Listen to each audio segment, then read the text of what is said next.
শ্রী বিকাশ দেববর্মা মহোদয়, যিনি একটু আগে ওনার বক্তব্য আমাদের সামনে রেখেছেন, আমাদের মাঝে উপস্থিত আছেন। এর আগেও 3-4 বছর আগে বা এর থেকেও বেশি হবে আমরা এসেছি এখানে। আমাদের প্রাক্তন মেম্বার অফ পার্লামেন্ট ইস্ট কনস্টিটিউয়েন্সির শ্রী রেবতী ত্রিপুরা মহোদয়, উনিও ওনার বক্তব্য আপনাদের সামনে রেখেছেন। আমাদের মাঝে উপস্থিত আছেন ভারতীয় জনতা পার্টি ত্রিপুরা প্রদেশের সাধারণ সম্পাদক জেনারেল সেক্রেটারি শ্রী বিপিন দেববর্মা। বয়স কম কিন্তু অত্যন্ত কর্মঠ ব্যক্তি, ওকে আমি দেখি, অবজার্ভ করি। এই ধরনের ব্যক্তি যারা কম বয়সের, আগামী দিন আমাদের পার্টি এবং আমাদের কেন্দ্রীয় নেতৃত্ব বারবার বলছে যে নতুন নতুন ছেলে, ইয়াং পিপল, তারা শুধু আসুক আমাদের পার্টি। এবং এটাও বলছেন উনি যে যাদের ফ্যামিলিয়াল কোনো খবর নেই, যে কোনোদিন রাজনীতির সাথে যুক্ত, তারাও আসা উচিত। আমাদের মাঝে আমাদের এমডিসি শ্রী বিদ্যুৎ দেববর্মা আছেন, একদম ডাইনামিক লিডার, যাকে অনেকবার আমি অনেক সময় পরীক্ষার জন্য পাঠিয়েছি বিভিন্ন জায়গায়। সেই ডাইনামিক যে বিষয়, সেটা আমি ওনার মধ্যে আমি দেখেছি। আমাদের মাঝে এমডিসি আছে শ্রী সঞ্জিত রিয়াং মহোদয়, ইয়াং ম্যান, উনিও আগামী দিনে আপনাদের নেতৃত্ব দেবে। শ্রী অজিত দেববর্মা মন্ডল প্রেসিডেন্ট মান্দায়ের, সুখে দুঃখে সবসময় আপনাদের সাথে আছেন। টাটার জলার মন্ডল প্রেসিডেন্ট শ্রী রবি দেববর্মা, উনিও সময় সময় আমাদের সাথে যোগাযোগ রাখেন, আপনাদের যেসব সমস্যা, সেই সমস্যা আমাদের সামনে রাখেন, চেষ্টা করি সমাধান করার। শ্রী রাখেন দেববর্মা বিএসসি চেয়ারম্যান বেলবাড়ির, আমাদের আইপিএফটির থেকে উনি এসছেন। আমাদের মাঝে উপস্থিত আছেন শ্রী শুভমণি দেববর্মা বিএসসি চেয়ারম্যান জিরানিয়ার। তীব্রমথার শ্রী সুখরাম দেববর্মা এক্সিকিউটিভ মেম্বার। আজকে ভারতীয় জনতা পার্টি এবং আইপিএফটি এবং মথার যে আমাদের সরকার একসাথে আমরা চলছি, তার একটা চিত্র কিন্তু আজকে এখানে প্রকাশ পাচ্ছে। এবং এখানে আমার যারা বিভিন্ন নেতৃবৃন্দরা বিভিন্ন স্তরে এখানে উপস্থিত আছেন, এবং মা ও বোনেরা, ভারতীয় জনতা পার্টির কার্যকর্তা বৃন্দ, সাংবাদিক বন্ধুরা, সবাইকে আবার এখানে আমাদের কথা শোনার জন্য আপনারা বসে আছেন, এর জন্য আপনাদেরকে আমি হার্দিক অভিনন্দন ও শুভেচ্ছা জানাচ্ছি। বন্ধুগণ, আগে আমাদের ত্রিপুরা, বিশেষ করে নর্থ ইস্টার্ন রিজিয়নে আমরা কি দেখতাম, চারিদিকে শুধু এই টেরোরিজমের কাহিনী আপনারা সবাই জানেন। মূল স্রোত থেকে সরে গিয়ে অন্য স্রোতে গেছে, নিজেদের জীবনও নষ্ট হয়েছে, আবার পরিবারেরও জীবন নষ্ট হয়েছে, এবং এই রাজ্যেরও জীবন নষ্ট হয়েছে। নর্থ ইস্টের সমস্ত জায়গায় আমরা সেটা দেখেছি, শুধু ত্রিপুরা নয়। সেই জায়গায় মাননীয় প্রধানমন্ত্রীজি 2014-তে যখন প্রধানমন্ত্রীর দায়িত্ব নেন, একের পরে প্রথমে শান্তি সম্প্রতি যদি না থাকে তাহলে কোনো সময় ডেভেলপমেন্ট হবে না। এবং প্রধানমন্ত্রীজি সেটা বুঝেছেন, যে কারণে অ্যাক্টিভ পলিসির কারণে যেভাবে প্রায় 11 থেকে 12টার মতো অ্যাকর্ড করেছে। আপনারা নিশ্চয়ই কিছুদিন আগে আপনারা দেখেছেন, 4ই সেপ্টেম্বর 2024-এ এটিটিএফ এবং এনএলএফটির সাথে যে চুক্তি হয়েছে দিল্লিতে, সেখানে আমিও ছিলাম, আমাদের যশস্বী গৃহমন্ত্রী শ্রী অমিত শাহজিও ছিলেন, এবং প্রধানমন্ত্রীজির মার্গদর্শনে সেখানে একটা চুক্তি স্বাক্ষরিত হয়। এবং ত্রিপুরায় একমাত্র জায়গা এখন আমরা বলতে পারি যে টেররিস্ট মুক্ত ত্রিপুরা, সবাই সারেন্ডার করেছে, মূল স্রোতে ওরা ফিরে এসছে।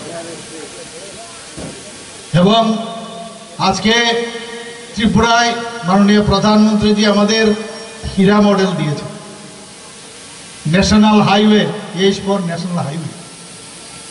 একটা টিম করে রাস্তা ছিল NH-08, সেই জায়গাটাও এবার আমি যখন আমাদের ইউনিয়ন মিনিস্টারের সাথে কথা বললাম, সেখানেও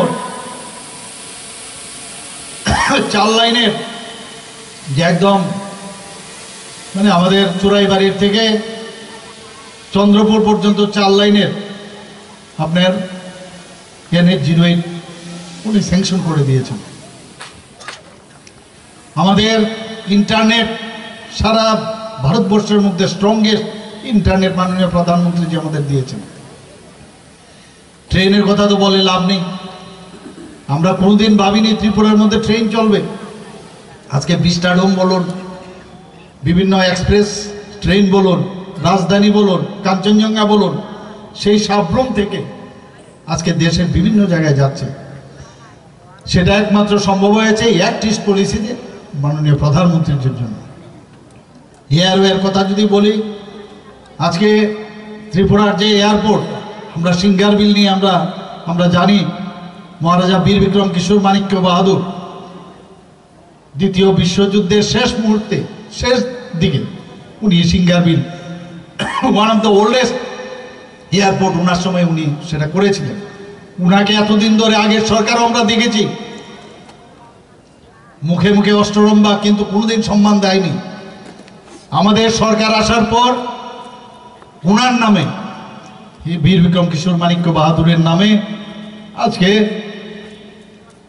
যাকে আধুনিক ত্রিপুরা রূপকার বলা হয়, উনার নামে এয়ারপোর্ট তৈরি হয়। শুধু তাই নয়, 19শে আগস্ট, বহুবার তো এরকম 19শে আগস্ট হয়েছে, ওনার জন্মদিনে ত্রিপুরা সরকার আমরা আসার পর ছুটি ঘোষণা করেছি। একটু আগে আমাদের জেনারেল সেক্রেটারি বলছিলেন, ঠিক আমার বাড়ির সামনে আমরা ছোটবেলায় দেখতাম যে 0 পয়েন্টের মাইল ফলক, যেটা মাইল ছিল, মাইল দিয়ে হতো, কিলোমিটার ছিল না, এবং একটা আইল্যান্ড ছিল, নাম গোত্রহীন একটা আইল্যান্ড, সেটা আস্তে আস্তে করে নিচের দিকে চলে গেছিল। সুযোগ যখন এসছে সেই মাইল ফলক আমি তুলালাম এখানে, এবং আমরা দেখতাম মহারাজার যে কীর্তি, যেভাবে আগরতলাকে সাজিয়েছিলেন, উনার যে মূর্তি সেখানে আমরা প্রতিষ্ঠিত করেছি, এবং এই 0 ফলককে আবার ওখানে উঠিয়ে সেটাকে আমরা প্রতিষ্ঠিত করেছি। এটাই হচ্ছে যে এক ত্রিপুরা শ্রেষ্ঠ ত্রিপুরা, সবকা সাথ সবকা বিকাশের যে কথাবার্তা আমরা বলি, তার একটা পরিচয় আপনাদের দিলাম। বন্ধুগণ, TTADCর নামকরণ ত্রিপুরা টেরিটোরিয়াল কাউন্সিল করার জন্য আমরা রাজ্য মন্ত্রিসভায় সিদ্ধান্ত নিয়ে আমরা দিল্লিতে পাঠিয়েছি। এই বিষয়ে আমাদের প্রাক্তন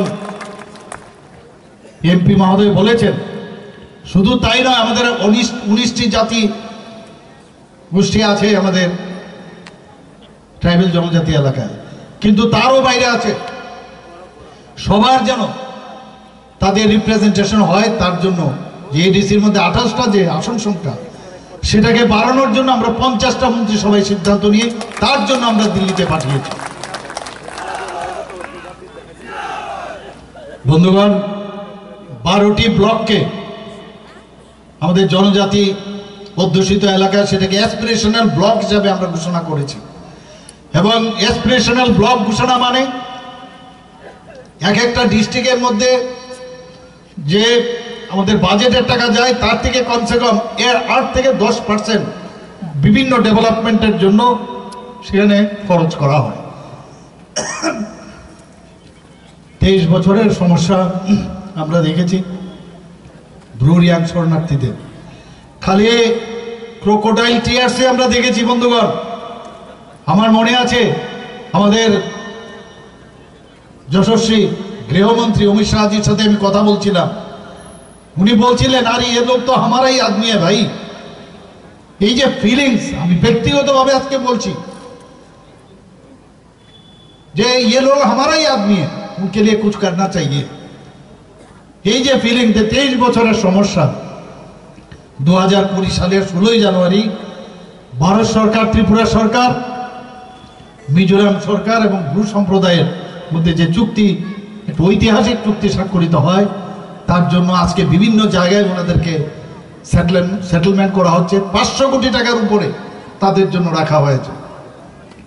এর নাম হচ্ছে ভারতীয় জনতা পার্টি, এর নাম হচ্ছে আমাদের প্রধানমন্ত্রী নরেন্দ্র মোদীজি, আমাদের গৃহমন্ত্রী অমিত শাহজি। 2019 সাল থেকে পরপর 7 জন পদ্মভূষণ দিয়েছে। তাদের দেওয়া হয়েছে 7 জনকে কন্টিনিউয়াস জনজাতি গোষ্ঠী।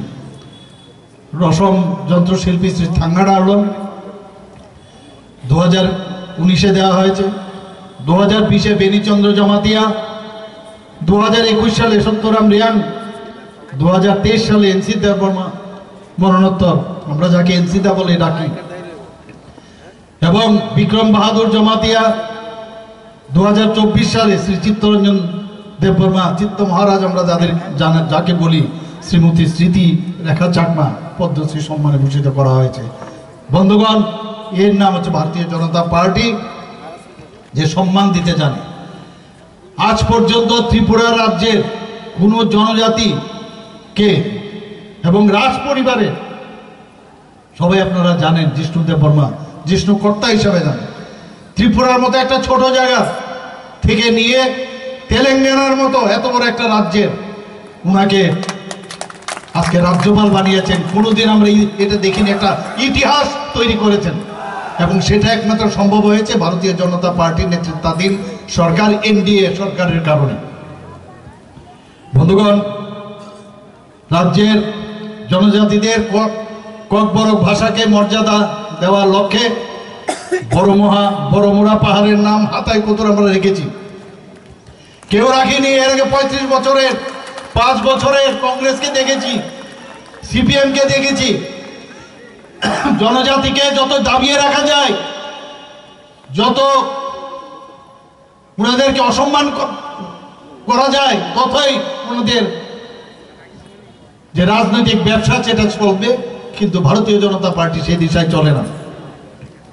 আমরা গন্ডা চড়ার নাম গন্ডা তৈসা দিয়েছি, 18 মুড়া পাহাড়ের নাম হাচুক বেরেম রেখেছি। এরকম আমাদের যে চেষ্টা, যে নামের মাধ্যমে পরিবর্তন করে সম্মান দেওয়ার যে বিষয়, সেটা একমাত্র আমাদের সরকার, আমরা সেটা করে থাকি। ত্রিপুরায় গড়িয়া পূজা যাতে আরো ভালোভাবে, আরো সুন্দরভাবে সবাই পালিত করতে পারে, একদিনের ছুটির জায়গায় এই সরকার আসার পর আমরা 2 দিনের ছুটি ঘোষণা করেছি। বন্ধুগণ, Tripura tribal research and cultural institute cum museum, যে নতুন কার্যালয় আমরা লেম্বুচড়াতে আমরা স্থানান্তরিত করেছি, যাতে তার যে আমাদের যে সৃষ্টি, যে পরম্পরা, আমাদের যে কৃষ্টি, সেগুলো বাঁচিয়ে রাখতে হবে। এবং সেই দিশায় আমরা সেখানে একটা বিরাট সেন্টার আমরা করেছি। বন্ধুগণ, জনজাতি সম্প্রদায়ের ছাত্রছাত্রীরা যাতে অল ইন্ডিয়ার স্তরের যে বড় বড় পরীক্ষা, ইউপিএসসি হোক, বিভিন্ন যেসব কম্পিটিটিভ এক্সাম, তাদের যাতে পরীক্ষা দিতে পারে, তাদের কোচিংয়ের জন্য আমরা ব্যবস্থা করেছি সরকার আসার পর। শিক্ষাক্ষেত্রে আপনারা সবাই জানেন, বিভিন্নভাবে প্রি মেট্রিক স্কলারশিপ, আমাদের পোস্ট মেট্রিক স্কলারশিপ, আমাদের ডিপার্টমেন্টের যিনি এখন মন্ত্রী বাহাদুর আছেন, আগে কম টাকা দেওয়া হতো, উনি বললেন আরো বাড়াতে হবে। আমি বললাম বাড়িয়ে দাও, বাড়িয়ে দিয়েছেন। আপনারা সবাই জানেন 40 থেকে 80 টাকা করে, এখন সেটা বোধহয় বাড়িয়েছেন খুব সম্ভব। তো এই যে এটিটিউড কথা বলে যে কে কার জন্য, একটু আগে রেবতীবাবু বলেছেন আমরা একসাথে, हम एक साथ रहेंगे तो सेफ रहेंगे, हम लोग एक साथ रहेंगे सेफ रहेंगे, एक साथ रहेंगे।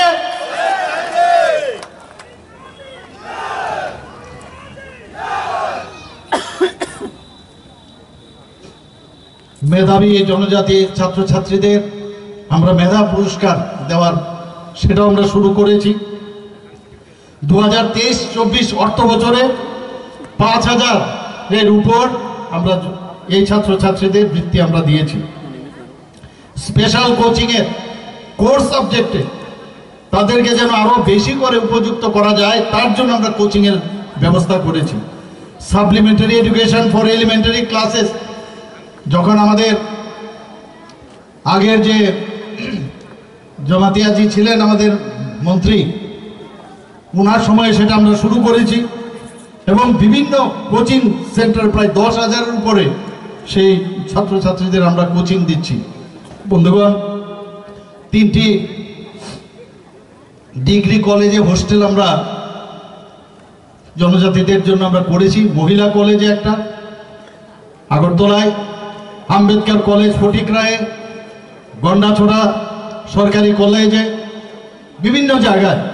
তাছাড়া আপনারা সবাই জানেন, এখানেও আমার পূর্ববর্তী বক্তারা বলেছেন, Eklavya model residential school EMRS 21টার মতো, আগে 4টা ছিল, পরে আরো 17টার মতো স্যাংশন হয়েছে।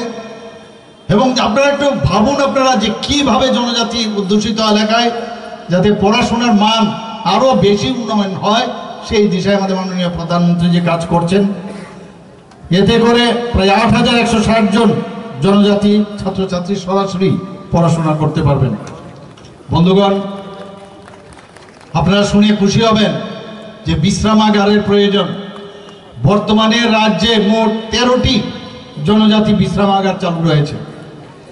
বনধন বিকাশ কেন্দ্র স্থাপন হয়েছে, 84টি বনধন বিকাশ কেন্দ্র এই সরকার আসার পর আমরা চালু করেছি। সেখানে ঝাড়ু, আমলকি, তেঁতুল, গন্ধকি ইত্যাদি যেসব বনজ দ্রব্য সেগুলো ভ্যালুয়েটেড করে সেখানে বিক্রির ব্যবস্থা করা হয়েছে। প্রায় 18,000-এর উপরে সেখানে বেনিফিশিয়ারি আমাদের জনজাতি ভাই বোনেরা আছেন। মুখ্যমন্ত্রীর আবাস মিশন যোজনা, সেখানে আমরা 24,000 উপরে হেক্টর জমিতে আমরা সেই চাষের ব্যবস্থা করেছি। এখন পর্যন্ত প্রায় 28,000 বেনিফিশিয়ারি আমাদের জনজাতি ভাই বোনেরা তাতে উপকৃত হয়েছেন। স্বনির্ভর করার জন্য আমাদের যারা জনজাতি ভাই বোনেরা আছেন প্রায় 1000-এর উপরে, প্রায় 1500-এর মতো ক্ষুদ্র ব্যবসা যাতে করতে পারে তার জন্য সেই ঋণ পর্যন্ত দেওয়া হয়েছে। আপনারা শুনে খুশি হবেন যে ভারত সরকার এর মধ্যে জনজাতিদের উন্নয়নের জন্য প্রায় 100 কোটি টাকা দিয়েছে। একটু আগে বলা হয়েছে, আমাকে বারবার বলা হতো যে আপনারা কিছু টাকা আমাদের দিন, আমরা তো দিচ্ছি, বাজেট থেকে দিচ্ছি, বাজেটের বাইরে। এবার যখন আমাকে বারবার বলছে বিভিন্ন স্কিমের 30 কোটি টাকা, এক কথায় আমি রাজি হয়ে গেছি, আমরা দিয়ে দিই। এর আগেও 30 কোটি টাকা আমরা দিয়েছি। আমাদের সরকার আসার পর এই হসপিটাল খোলার জন্য। বন্ধুগণ, এক্সটার্নাল এইডের প্রজেক্ট যে ফান্ডের ওয়ার্ল্ড ব্যাংকের একটা বিরাট প্রকল্প আমরা নিয়েছি, প্রায় 1400 কোটি টাকা। আমাদের মাননীয় মন্ত্রী বাহাদুর প্রায় এ সময়ের সাথে কথা বলে আমরা বলি প্রতিটা পয়সা স্বচ্ছতার সাথে যেন মানুষের জন্য কাজে আসে। রাস্তাঘাট, তাদের জীবন প্রণালী, বিভিন্ন ক্ষেত্রে তাদেরকে সাহায্য করা, যে এক্সটার্নাল এইডের প্রজেক্ট। এবং আমি দিল্লিতে যখন আমাদের মাননীয় ইউনিয়ন অর্থমন্ত্রীর সাথে আমি কথা বলেছি, উনি বললেন যে এত অল্প সময়ের মধ্যে ওয়ার্ল্ড ব্যাংক থেকে এত টাকা পাওয়া মুশকিল, কিন্তু উনি উনার চেষ্টায়, উনাকে আমি ধন্যবাদ দেব যে উনি কম সময়ের মধ্যে 1400 কোটি টাকা উনি বরাদ্দ করেছেন। ট্রেসপের মাধ্যমে আমাদের 75,000 পরিবার লাইভলিহুড। মানুষ এখন যেহেতু অনেক বেশি অ্যাডভান্স হয়ে গেছে, সেই আইটিস টাটা গ্রুপের সাথে আমরা যখন মুভ করলাম, তাতে করে প্রতি বছর 5,000 আমাদের ছেলেরা এখন যে কম্পিউটার বেসড যে মেকানিজম ওনারা আনবেন, প্রায় 700 কোটি টাকা ওনারা এখানে নিবেশ করবেন। তাতে করে 100% ওরা অ্যাবজর্পশন করবেন শুধু ত্রিপুরাতে নয়, ভারতবর্ষে নয়, বিভিন্ন ভারতবর্ষের বাইরে বিভিন্ন দেশেও ওনারা পাঠাবেন, সেই মোহ হয়েছে আমাদের সাথে। আপনারা জানেন যে বিভিন্ন সুপার স্পেশালিটি হাসপাতাল, আমরা যে জিবি হাসপাতালে সুপার স্পেশালিটি হাসপাতাল আমরা করেছি, আরও সুপার স্পেশালিটি হাসপাতাল করার জন্য বাইরের থেকে অনেক ইনভেস্টার আসছে। এখানে আমাদের 400 ডাক্তারের প্রয়োজন, আগে ছিল 200, এর মধ্যে আরেকটা মেডিকেল কলেজ এসছে, সেখানে 400 MBBS ডাক্তার প্রতি বছর এখন বেরোবে। ডেন্টাল কলেজ হয়েছে এখানে, বিএসসি নার্সিং কলেজ হয়েছে এখানে, সব দিকে একটা হাব ট্রেস্ট এখানে হয়েছে। সব দিকে আমরা এখানে চাইছি যে একটা হেলথ হাব হোক, এখানে মেডিকেল হাব হোক, বিশাল অঙ্কের লোকের তাতে করে কর্মসংস্থান হবে, রাজ্যে পর্যটনের বিশাল সম্ভাবনা আমাদের। এর মধ্যে আপনারা শুনেছেন প্রায় 97 করোড় 51টা শক্তিপীঠ তার রিপ্লিকা আমরা উদয়পুরে বন্দোয়ারে আমরা করতে যাচ্ছি। কেন্দ্রীয় সরকার তাতে করে 97 কোটি টাকা স্যাংশন দিয়েছে। আমরা রাজ্যে এয়ারটেলের সাথে আমরা কথা বলেছি, নর্থ ইস্টের মধ্যে প্রথম এখানে এয়ারটেলের ডাটা সেন্টার হবে। ডাটা সেন্টার হওয়া মানে কর্মসংস্থানের যোগান হবে, এবং তাতে করে আমাদের যে কর্মপদ্ধতি তাও কিন্তু অনেক বেশি আধুনিক হয়ে যাবে। বন্ধুগণ, এর মধ্যে আমি ইনফোসিসের চেয়ারম্যানকে আমি চিঠি দিয়েছি, যাতে করে রাজ্যের যে উন্নয়ন জোয়ার বইছে তাতে ওনারও এসে আমাদের সাথে যোগ দেয়। আমাদের মূল মন্ত্র হচ্ছে বৈচিত্র্যের মধ্যে ঐক্য, ইউনিটি ইন ডাইভার্সিটি। বন্ধুগণ, আমার কথা বলে আমার যে সেন্টেন্স সেটা ধরেই বলেছেন যে আমি বলেছিলাম একবার যে ত্রিপুরা কখনই উন্নয়ন হবে না যতক্ষণ ধরে আমাদের জনজাতি ভাই বোনদের উন্নয়ন না হবে। সেটা একটু আগে বলেছে, আমরা সবাই এক, এটা আগে বুঝতে হবে। জাতি জনজাতি আমাদের মধ্যে কোনো অবস্থায় কোনো বিভেদ থাকা উচিত নয়, এটাকে বলে আমরা সবাই ঐক্যতার প্রতীক। আমরা সবাই একসাথে আমরা থাকবো। আগামী দিন এই ত্রিপুরাতে যে শান্তি বিরাজ করছে, 28টা রাজ্যের মধ্যে নিচের দিক থেকে এখন 3য় স্থানে আছে। এটা আমার রিপোর্ট নয়, দিল্লির রিপোর্ট। শান্তি সম্প্রতির দিকে ত্রিপুরা এখন 3rd পজিশনে আছে নিচের দিক থেকে।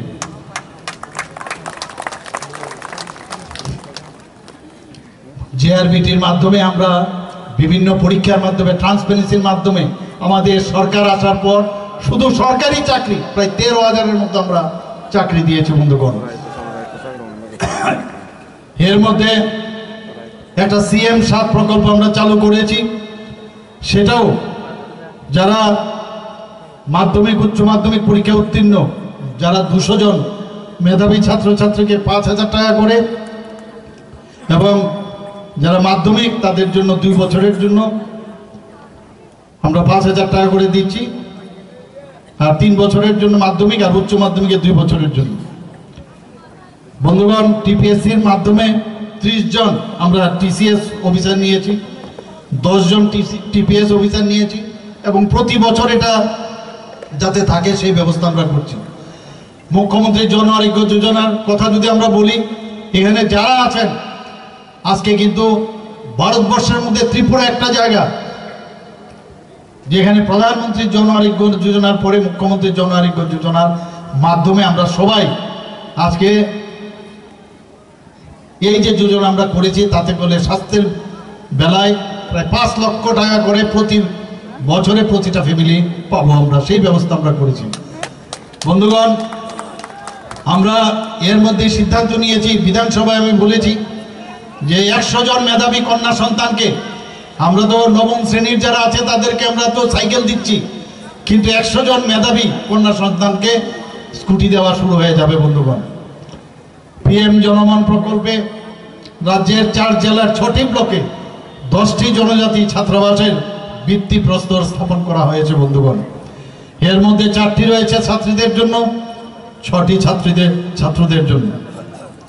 কিছুদিনের মধ্যেই স্পেশাল এক্সিকিউটিভের প্রায় 6000 স্পেশাল এক্সিকিউটিভের যারা যুবক যুবতীরা আছেন তারা সেই চাকরি পাবেন। আপনারা নিশ্চয়ই লক্ষ্য করেছেন যে রাজ্য সরকার সম্প্রতি যে ডিএ 5% আমরা দিয়েছি, 3% আমার যখন আমাদের সরকার আসে পরবর্তী সময়ে 29 মাসে আমি যখন মুখ্যমন্ত্রী হই 27% আমরা ডিএ দিয়েছি। এর আগে 3% অর্থাৎ 30% আমরা ডিএ সরকারি কর্মচারীদের বন্ধুগণ দিয়েছি। আমরা সবসময় চাই যে ত্রিপুরাতে শান্তি আসুক। আমরা নেশামুক্ত ত্রিপুরার দিকেও আমরা লক্ষ্য এখানে অ্যাড্রেস করেছি। এখানে যারা আছেন আপনাদের কাছে একটাই আমার অনুরোধ থাকবে যে নেশামুক্ত ত্রিপুরা সেটা পুলিশ দিয়ে আরক্ষা দপ্তর দিয়ে কোনোদিন সেটাকে নির্মূল করা যাবে না যতক্ষণ ধরে আপনারা আমাদের সাহায্য না করবেন। বন্ধুগণ, প্রায় 200 কোটি টাকা খরচা করে বিশ্রামগঞ্জে অলরেডি আপনার স্যাংশনও হয়েছে, সেটা শুরু হতে যাচ্ছে, টেন্ডারও হয়ে গেছে, ডি-এডিকশন সেন্টার হবে। প্রতিটা জেলাতে আমরা ঠিক করেছি যে একটা করে ডি-এডিকশন সেন্টার হবে। বন্ধুগণ, আপনারা এর মধ্যে দেখেছেন যে ভারতীয় জনতা পার্টির বা এনডিএ সরকারের রেজাল্ট, ইলেকশনের রেজাল্ট আপনারা দেখেছেন। প্রধানমন্ত্রীজির উপর মানুষের বিশ্বাস আছে বলেই সেটা সম্ভব হয়েছে এবং সেই বিশ্বাস আজকে ত্রিপুরাতেও আমরা দেখতে পাচ্ছি। এখানে সিপিএম এর দুর্দশা, এই যে কিছুদিন আগে যে ইলেকশন হলো 4 রাজ্যে না বললেই ভালো, নোটার সাথে ওরা হাড্ডাহাড্ডি লড়াই করছে, এমন একটা অবস্থা হয়েছে। এখন মাঝে মাঝে উকি ঝুঁকি দিচ্ছে কংগ্রেস সিপিএম একসাথে হয়েছে।